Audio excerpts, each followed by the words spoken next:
سلام علیکم عزتمن نوی او تازه خبر. نیلم ګل او نادیه ګل خپلو کې جنگ واچولو او نیلم ګل د کوره ویستل. تاسو پوه شئ چې نیلم ګل اوس کوم ځای کې اوسېږي. زموږ دا ویډیو د سره تر اخره پورې وګورئ چې تاسو ته پوره معلومات در ورسېږي. د دې خاص نه مخکې زه تاسو ته دا یادګي نه وکړم، تاسو کو چې زموږ په دې چینل کې نوي وئ حتما د زموږ عمده چینل د سره سبسکرایب کړئ، خوا کې اوسه د ټلې نشانه وای چې خا یو نوی معلوماتي ویډیو تاسو ته په اسانۍ باندې در ورسېږي. مینوالو د پاکستان مشهوره سندرغاړې او ډانسر نادیه ګل د خپل خور سره په جنگ باندې شوله. پس خبر باندې وساره جنگ وکړ. نیلم ګل بعد د نادیه ګل خبره نه منله.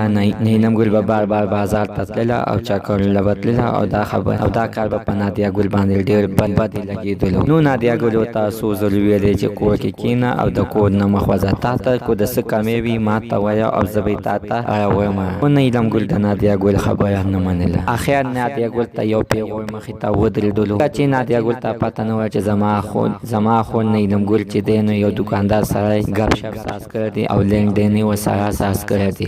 اخر نیلم ګل دکاندار سره ګیره شوله او ټول بازار ته پته ولګېدله. خبره خوړېدله چې اخر د نادیه ګل غوږونو ته خبره راغله او پته ورته وویلې چې خو نیلم ګل دغه شانتې دکاندار سره په دکان کې ګیره شوې ده. نو نادیه ګل سمدستي نیلم ګل ته ټلیفون وکړو چې ته اوس په کوم ځای کې، زر ته زره کور ته راشه او تا سره زما کار. په دې کې 15 منټه نو تېر شوي. نیلم ګل د نادیه ګل د دې کور ته راغله او نادیه ګل نیلم ګل ته وویل چې دا څه کار شوی دی چې ما خو دغه شانتې خبره واورېدله. نیلم ګل ورته په دغه ټایم کې نیلم ګل چپه پاتې شوله او د خدای نه یې غږ نه ختلو او نادیه ګل غوسه ورغله او نیلم ګل یې د لاسه ونیوله او د خپل نه یې بخار کړله. نادیه ګل نیلم ګل ته وویل چې زه داسې جنکۍ کور کې نشم ساتلی. نو زموږ نننۍ معلومات ته د دې ځای پورې د نوي معلومات دپاره زموږ عمده چینل د سره سبسکرایب، خوا کې اوسه د ټلې نشان ووایه چې خیر یو نوي معلوماتي ویډیو تاسو ته په اسانۍ باندې در